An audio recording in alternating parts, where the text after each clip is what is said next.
Pregnant आहात आणि तुम्हाला थोड्या जरी पायऱ्या चढल्या तर तुम्हाला थकल्यासारखं होतं आहे, चक्कर आल्यासारखं होतं आहे, त्यानंतर डोळ्याला अंधार येतात आहे, त्यानंतर थकवा खूप सारा जाणवतो आहे. तर अशा वेळी काय करायचं आहे.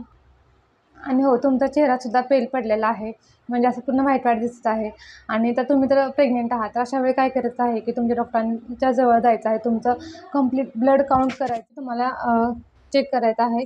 मग तुमची जी CBC आहे त्याच्यामध्ये तुमचं HBची रेंज ही तुम्हाला कळून जाते.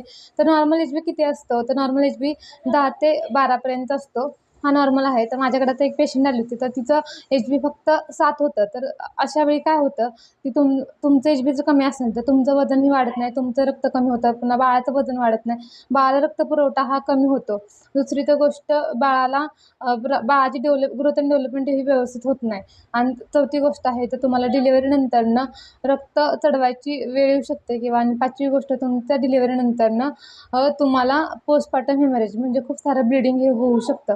ह्याची जास्त शक्यता असते. त्यामुळे तुमचं HB हे प्रेग्नेन्सीमध्येच योग्य असणं खूप गरजेचं आहे. तर तुमचं बाळ ही हेल्दी जन्माला येऊ शकतं. नाहीतर तुमच्या बाळामध्ये कोणतं तरी व्यंग हे आढळून येण्याची जास्त दाट शक्यता आहे. तुम्ही असं न करता तुमच्या ज्या शरीरामध्ये तुमच्यामध्ये जे चेंजेस होत आहेत ते तुम्ही त्याच्यावरती लक्ष ठेवून तुम्ही ते तुमच्या डॉक्टरांजवळ जाऊन कन्सल्ट करून योग्य ती ट्रीटमेंट ही सुरू ठेवायची. मला कमेंट करून नक्की सांगा की तुमचं HB आता सध्या किती आहे. तर बाय बाय.